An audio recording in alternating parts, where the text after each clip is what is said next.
Sampurasun, selamat datang di Ruang Cerita bersama gua Fajar Surya Budiman. Di episode kali ini spesial banget karena gua sudah kedatangan tamu via telepon yang sudah lama gua tidak bersua dengan beliau.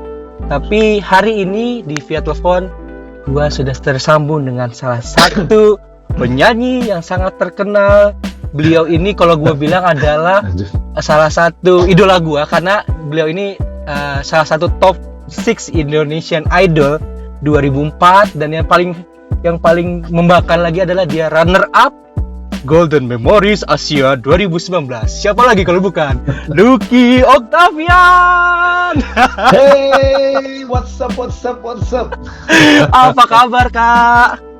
Baik, alhamdulillah. Sehat walafiat. Di rumah, Kak? Pastinya stay at home. Siap.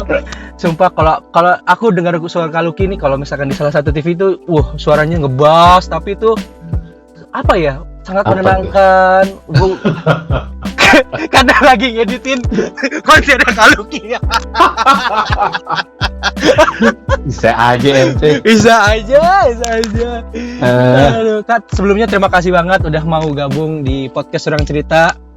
Sama-sama. Dengan senang hati. Kak, boleh nggak kakak cerita dong, Kak? Kan Kak Lucky ini kan adalah seorang musisi juga public figure yang memang dibilang sekarang ini kan di dunia hiburan sekarang lagi terhenti dulu nih. Tapi seorang Lucky Octavian bagaimana sih mensiasati itu di kala pandemi COVID-19 ini, kegiatan Kak Lucky selama di rumah ataupun ada nggak sih kegiatan-kegiatan Kak Lucky lain yang dilakukan selama hampir 2 bulan ini? Ya, oke. Thank you Mas Fajar. Sebelumnya ini pertama kalinya nih gue bisa ngobrol lewat podcast ya namanya ya. Podcast.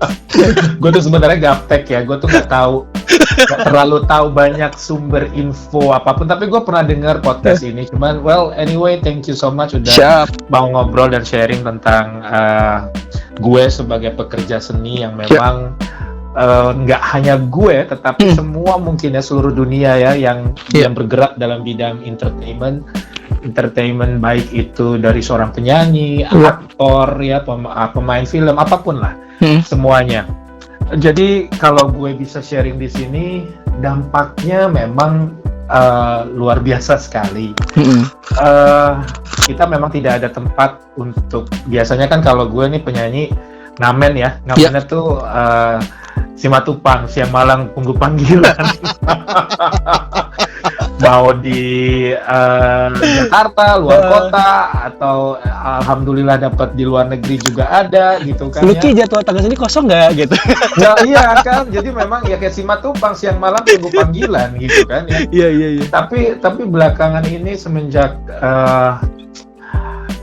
mewabahnya COVID-19 ya, jadi merasa sangat apa ya, saya nggak mau ngeluh ya, cuman karena permasalahan ini yang saya bisa ambil hikmahnya adalah saya menjadi pribadi yang mungkin bisa dibilang menjadi orang yang lebih sabar ya. Satu.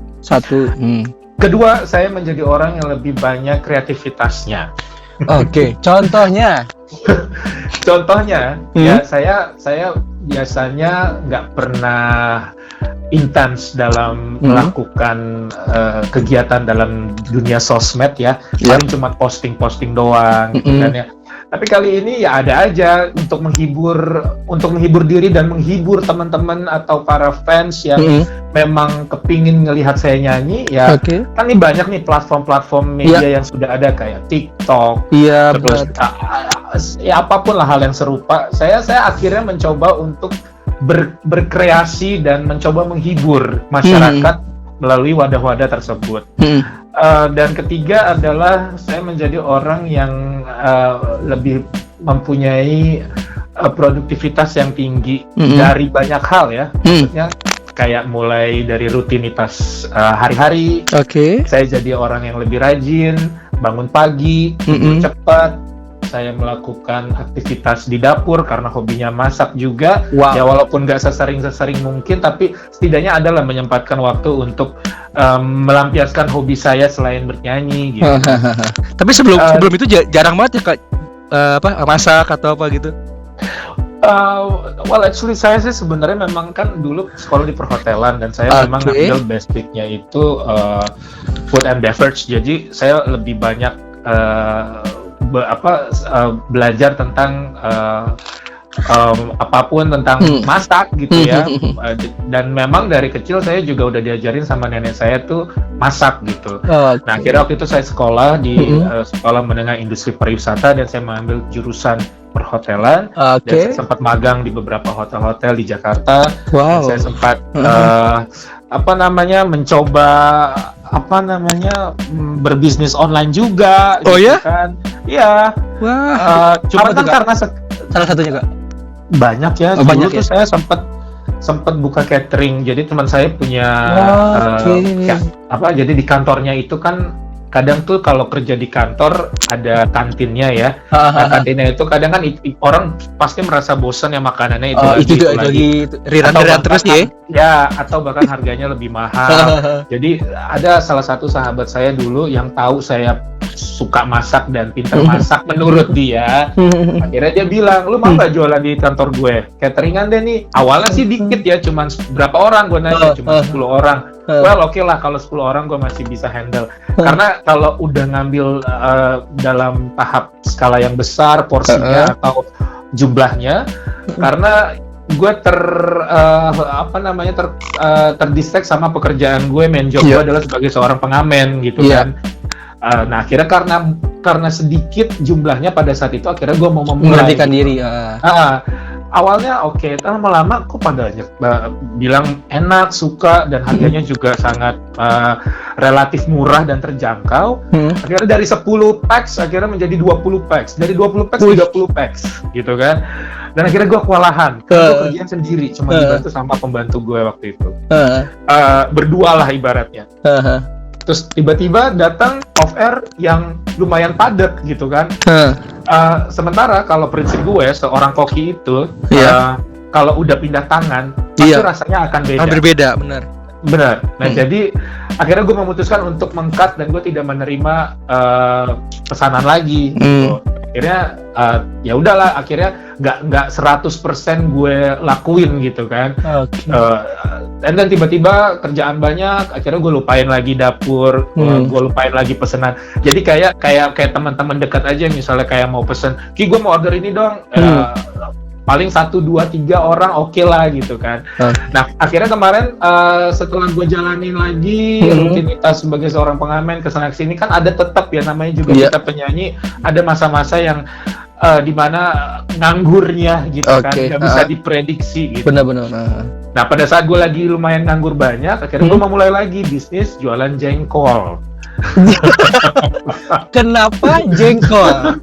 Kenapa jengkol? Gue juga nggak tahu kenapa ya. Oh gini, jadi teman gue, sahabat gue namanya Adit, dia waktu itu main ke tempat gue gitu. Kebetulan lagi masak jengkol. Terus dia cobain gitu. Ternyata jengkolnya ini enak, gak kayak rasa jengkol tapi kayak rasa makan hati ayam, kayak hati sapi, dia bilang gitu. Serius? Serius lu, gue bilang gitu. Lu kenapa sih nggak mau buka PO aja? Lu zaman PO awal-awal masih booming gitu kan ya. Coba deh, dari kita ke teman-teman, lu kan teman lu banyak, fans lu juga banyak, pasti deh laku, dia bilang gitu. Oh ya udah deh, gue coba. Akhirnya gue buka PO di Instagram gitu kan, di Instastory gitu. Ternyata yang nge-DM banyak banget gitu. Ternyata orang banyak yang suka jengkol dan sudah tidak malu lagi untuk makan jengkol. Bahkan public figure pun gitu kan, yang gue nggak sangka-sangka banyak banget yang suka yang namanya jengkol. Beneran. Dan akhirnya tuh gue lumayan kerepotan sih pada saat itu. Tapi gue seneng gitu kan, karena pesanan orderan gue tuh laku gitu loh, dari mulut ke mulut gitu kan. Bukan karena kayak simpatik atau apapun gitu, enggak. Memang karena mereka mengakui juara jengkol lo. Akhirnya tercetuslah ide pada saat itu, gue bikin di online namanya Dapur Bang Lucky, khusus spesialisasi jengkol.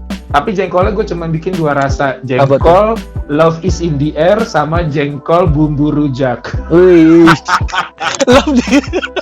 Itu yang Love in the air itu apa isinya, Kak? Sorry. Love is in the air itu adalah jengkol bumbu rujak. Yang satu lagi jengkol Gelora Asmara. Itu jengkol balado maksudnya. Gue lebay-lebayin aja. Kalau sama penyanyi gitu ya, harus ada apa ya gitu. Benar. Karena kan kita harus menarik perhatian dulu. Betul, Jengkol betul. Udah tahu lah, orang tahu Ya, jengkol orang tahu lah balado, jengkol. ya kan? Jengkol semur jengkol.